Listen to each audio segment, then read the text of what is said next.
சிங்கப்பூரில் மின்மயப்படுத்தப்பட்டுள்ள தமிழ் புத்தகங்கள் மற்ற மொழிகளிலும் மொழிபெயர்க்கப்பட்டால் இந்திய சமூகத்திடமிருந்து அனைத்து சிங்கப்பூரர்களும் பயனடையலாம். இன்று மாலை நடைபெற்ற மின்மயப்படுத்தப்பட்ட தமிழ் இலக்கிய நூல் தொகுப்பின் வெளியீட்டு விழாவில் துணை பிரதமர் திரு தர்மன் சண்முகரத்னம் அதனை தெரிவித்தார். நிகழ்ச்சியில் சிறப்பு விருந்தினராக கலந்து கொண்டு அவர் பேசினார். சிங்கப்பூரில் உள்ள தமிழ் இலக்கிய நூல்களை அழிவிலிருந்து பாதுகாக்கும் நோக்கில் தமிழ் மின்மரபுடைமை திட்டம் 2013 தொடங்கப்பட்டது. அதற்காக அமைக்கப்பட்ட சிறப்பு குழுவும் தேசிய நூலக வாரியமும் 1965 முதல் இவ்வாண்டு வரை வெளியிடப்பட்ட சுமார் 350 தமிழ் இலக்கிய நூல்களை மின்மயமாக்கியுள்ளன. சிங்கப்பூரின் பொன்விழாவிற்கு இந்திய சமூகத்தின் அன்பளிப்பாக மின் நூல்களின் தொகுப்பை திரு தர்மனிடம் இன்று ஒப்படைத்தார் பிரதமர் அலுவலக அமைச்சரும் இரண்டாம் உள்துறை வர்த்தக தொழில் அமைச்சருமான திரு எஸ். ஈஸ்வரன். சிங்கப்பூர் வரலாற்றில் தமிழ் இலக்கிய நூல்களின் பங்களிப்பு இன்றியமையாத ஒன்று. அப்படிப்பட்ட நூல்கள் மின்மயமாவது வரவேற்கப்பட வேண்டியது என்றார் திரு தர்மன். சிங்கப்பூர் தமிழ் இலக்கிய வரலாற்றில் இது ஒரு முக்கியமான நிகழ்வு என்று கூறினார் திரு ஈஸ்வரன். எதிர்கால தலைமுறையினருக்கும் இது ஒரு அன்பளிப்பாக இருக்கும். ஏன்னா இது ஒரு வித்தியாசமான வகையில இதை படிக்கிறாங்க. அதுவும் முக்கியமாக இணையம் மின் தொகுப்பு என்று சொல்லும்பொழுது அது இன்னும் அதிகமான மக்களுக்கு சிங்கப்பூர்ல மட்டுமில்லை உலக அளவே எல்லாருக்கும் அது எட்டும். உலகமே மின் இலக்க மையத்தை நோக்கி சென்று கொண்டிருக்கும் வேளையில் இது போன்ற திட்டங்கள் இளைஞர்களிடையே வாசிப்பு பழக்கத்தை மேலும் தூண்டும் என்பது திட்டக்குழுவின் நம்பிக்கை.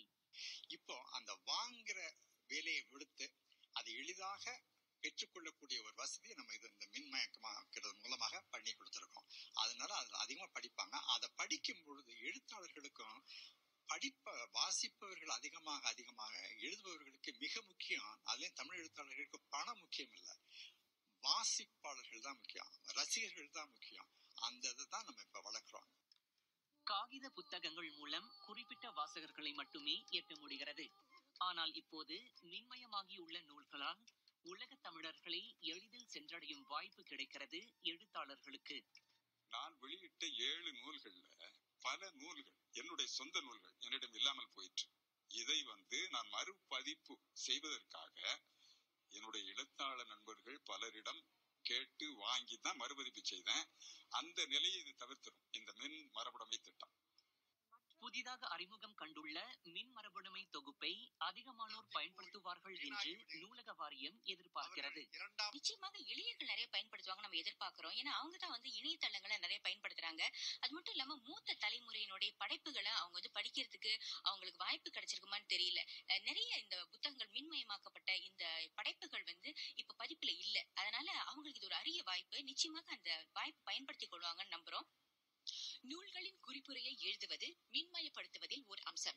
அந்த கடினமான பணியை செய்வதற்காக சுமார் 100 தமிழ் எழுத்தாளர்கள் ஆசிரியர்கள் முன்வந்தனர். அதோடு 250க்கும் அதிகமான தேசிய நூலக வாரிய ஊழியர்கள் தொண்டூழியர்கள் இலக்கிய படைப்புகளை சரிபார்க்க கை கொடுத்தனர். அனைவரின் பங்களிப்பும் திட்டம் வெற்றி பெற உதவியதாக தமிழ் மின் மரபுடைமை திட்டக்குழு தெரிவித்தது. மின் வடிவம் பெற்றுள்ள தமிழ் நாவல்கள், கவிதைகள், சிறுகதைகள் போன்றவற்றை இனி தேசிய நூலக வாரியத்தின் புக்ஸ் SG இணையதளத்தில் எங்கேயும் எப்போதும் படிக்கலாம்.